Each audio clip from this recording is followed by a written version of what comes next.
Reef DVM's here with our lifetime oil candle. When we saw this, we knew we needed it because we love to burn candles, and this candle will last us a lifetime. So you can see here, we've got the candle, very pretty. We've got the funnel to refill it because the oil unfortunately does not last a lifetime, and the fiberglass wick. This is made by Lifetime Candles. I'll show you here, we can get it in focus for you. Yes, Lifetime Candles, and this little sheet is the whole owner's manual. It's that simple. And here's our candle. As you can see, it comes filled with oil the first time, and that's not just your routine lamp oil. You want to use special, pure paraffin, smokeless, and odorless oil in this product because that stuff just burns cleaner, nicer, and better than the other less pure products out there. And you can get that at a hardware store or a craft store. It's not too difficult to find. So we're going to get started with our candle here. And to do that, you see we have to remove that marble that's sealed on. So we're going to get everything out of the way because this is going to require some to heat. We're actually going to heat up our candle before we light it up. We're just going to use a hairdryer though for this part. So we'll clean up here, and we're going to heat it for about 2 minutes or so to really get that seal under the marble. We want to get it really brittle so that it will actually pop off when we put some pressure on the marble.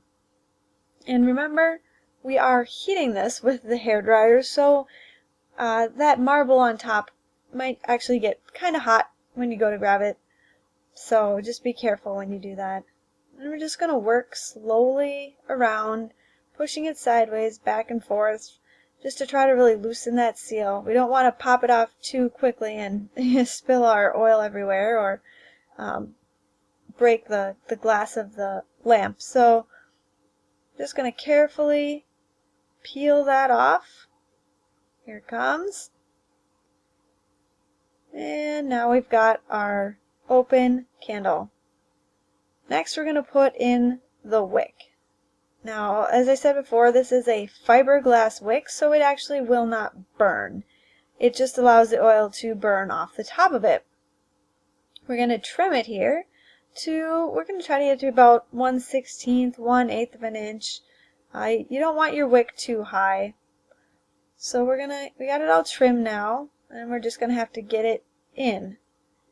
The tricky part here is that all of the nice decorations inside, while they're lovely and they match the decor of the house, do get in the way of the wick. So it just takes a little bit of patience to work with it to make sure you get that wick all the way to the bottom. Because if it's not to the bottom, then you're not going to be able to get the oil from the bottom of your candle, and then you're not going to be able to use the candle to its fullest extent. So we're just going to kind of slowly work with it, try to get it down. If it isn't sitting right and you don't have that glass part of the wick sitting flat and level, it's not going to burn right. So you just want to be sure that you get that wick all the way in and you get it so that the glass can sit flush and burn properly.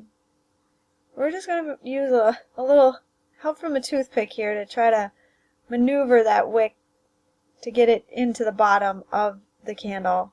And again, this isn't something you're going to do every day, just every time you have to fill it, which hopefully is going to be quite some time. So now that we've got the wick all the way in, I'm just going to kind of get all the fuzzies. We're going to turn it around here so we can kind of push all the little fuzzies on the top of the wick into one place so it burns a little nicer. Then we're going to be ready to light it here in a minute. And when you light it, you want to make sure that you don't get too big a flame. You want to just have that nice little flame right above the candle. So we're going to give it a shot here and see how our wick is. And if the wick's too high, flame's too big, we'll have to change it. But that's the candle. It's ready to go. Now we got our lighter. You can use a lighter, you can use a match. You know, just be careful and stay back from it. And there you go. As you can see, we got a pretty big flame here. It's pretty tall, taller than we want. So we're just going to have to blow it out and work with the wick, try to get it shorter and to get that flame more the size that we're looking for. Remember again, this is also hot now that we've been burning the oil off the top of the wick. While the wick isn't actually burning since it's fiberglass, it is burning the oil there and does get quite hot.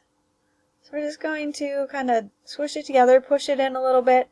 And we're actually, since there are some fuzzy edges to the top of our wick, we're going to actually trim that fiberglass just a little bit with some scissors to get that nice clean top there that's going to burn really in a very steady flame, an even flame. You don't want to trim your wick all the time because it's fiberglass. It doesn't change, so you don't want to keep shortening it or you'll have it too short and it won't reach the bottom of your candle pretty soon. But one time here we're just going to try to trim it a little bit, get the fuzzies from, you know, the way it was made, and try to get it a little bit shorter to get that perfect little flame going. And that's a lot better size flame, much smaller, just that perfect little flame on top of that candle. It's going to burn a lot less oil this way, so your oil will last a lot longer. There will be less smoke and everything else too. So that's really the ideal kind of flame we're looking for, and our ideal candle. It's a lifetime candle. It's going to keep lasting us. Just have to fill it with oil. Remember to use that pure paraffin to really get that nice clean burn. And you'll have a candle that you can enjoy with your family night after night after night for the rest of your life. Thanks for watching, and I hope you enjoyed it. We enjoy our candle. Hopefully maybe you guys can too.